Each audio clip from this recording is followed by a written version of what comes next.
IMF এর আশা জাগানিয়া report বলছে ঘুরে দাঁড়ানোর অর্থনীতি নিয়ে প্রবৃদ্ধিতে বিশ্বে ৩ নম্বরে থাকবে বাংলাদেশ। করোনাকালে বিশ্ব অর্থনীতি যখন হিমশিম খাচ্ছে তখন আগের গতিতে প্রবৃদ্ধি ফেরাতে বাংলাদেশের লাগবে বড়জোর ২ অর্থ বছর। এটি নিউজের নিউজ আওয়ার এক্সট্রায় এমনটাই দাবি অর্থনীতিবিদ ও বিশেষজ্ঞদের। করোনাকালে বিশ্ব অর্থনীতিতে যখন শুধুই হতাশা, তখন আন্তর্জাতিক মুদ্রা তহবিল আইএমএফ বলছে জিডিপির প্রবৃদ্ধিতে বাংলাদেশের অবস্থান দক্ষিণ এশিয়ার শীর্ষে। শত খারাপ খবরের মাঝে আশা জাগানিয়া এই রিপোর্ট নিয়েই নিউজ আওয়ার এক্সট্রার আয়োজন গন্তব্য এখন বাংলাদেশ।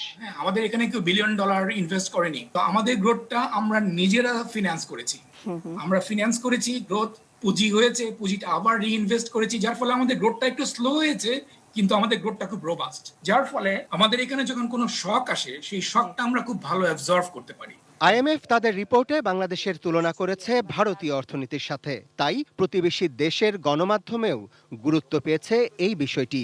অনুষ্ঠানে বাংলাদেশের এই অর্জনের প্রশংসায় পঞ্চমুখ ছিলেন বন্ধুরাষ্ট্র ভারতের গণমাধ্যম কর্মী। একটা অর্থনীতির ক্ষেত্রে 3টে জিনিস খুব ইম্পর্টেন্ট।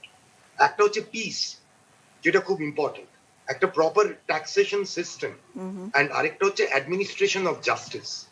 এই 3টে জিনিস যদি থাকে তাহলে ইকোনমি অপিউলেন্সের দিকে যায়, প্রাচুর্যের দিকে যায়। বাংলাদেশের ক্ষেত্রে শেখ হাসিনা গভর্নমেন্টের জামানায় উনি যেটা করতে পেরেছেন যে একটা স্টেবিলিটি, একটা পিস। আপনাদের 2009-10 আগের বাংলাদেশের ইমেজ এবং 2009 পরের বাংলাদেশের ইমেজ, এটার মধ্যে একটা মারাত্মক ডিফারেন্স আছে। বিশেষজ্ঞদের দাবি করোনা আরও স্থায়ী হলে ভারতের অর্থনীতি যখন উল্টো দিকে ছুটবে তখনও এগিয়ে যাবে বাংলাদেশের অর্থনীতি। সবকিছু বন্ধ করেছে, লকডাউন শেষে যায়নি, বাজার ব্যবস্থাকে উন্মুক্ত রেখেছে, সক্রিয় রেখেছে, পণ্য চলাচলকে সক্রিয় রেখেছে।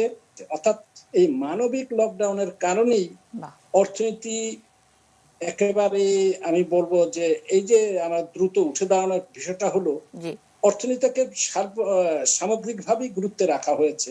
সরকারের শীর্ষ নেতৃত্ব অনেক ঝুঁকিপূর্ণ ভাবে একটা চ্যালেঞ্জিং সিদ্ধান্ত নিয়েছেন। ঝুঁকিপূর্ণ চ্যালেঞ্জিং একটা সিদ্ধান্ত নিয়ে আমরা বরঞ্চ ভালোভাবে বেরিয়ে আসতে পেরেছি। যদিও আমি এখনো বলবো না যে কোভিডের নিয়ন্ত্রণটি আমরা খুব ভালোভাবে করতে পারছি, কিন্তু বলবো যে আমরা চ্যালেঞ্জটি নিয়ে অন্তত অর্থনীতির ক্ষেত্রে ঘুরে দাঁড়ানোর একটা দিক পাচ্ছি। কিন্তু অর্থনীতির এই উত্থান পতনের খেলায় ছিটকে পড়ার শঙ্কাও রয়েছে সমান তালে। আর তাই অনুষ্ঠান সঞ্চালক মুন্নি সাহার প্রশ্ন, টিকে থাকতে যেখানে প্রয়োজন দূরদৃষ্টি আর সুষ্ঠু পরিকল্পনার, সেখানে বাংলাদেশের ভিত কতটা মজবুত? আমাদের এই বছর 21 মাসের প্রবৃদ্ধির প্রক্ষেপণ হচ্ছে অষ্টম পঞ্চবার্ষিক পরিকল্পনা 6.2%, আর গত বছর তার 5.24 জানেন। 20-21 হলো 6.2, আর 21-22 গিয়ে আমরা পুনরায় 8% উপরে চলে আসবো। Arafat Siddiqui, ATN news, Dhaka.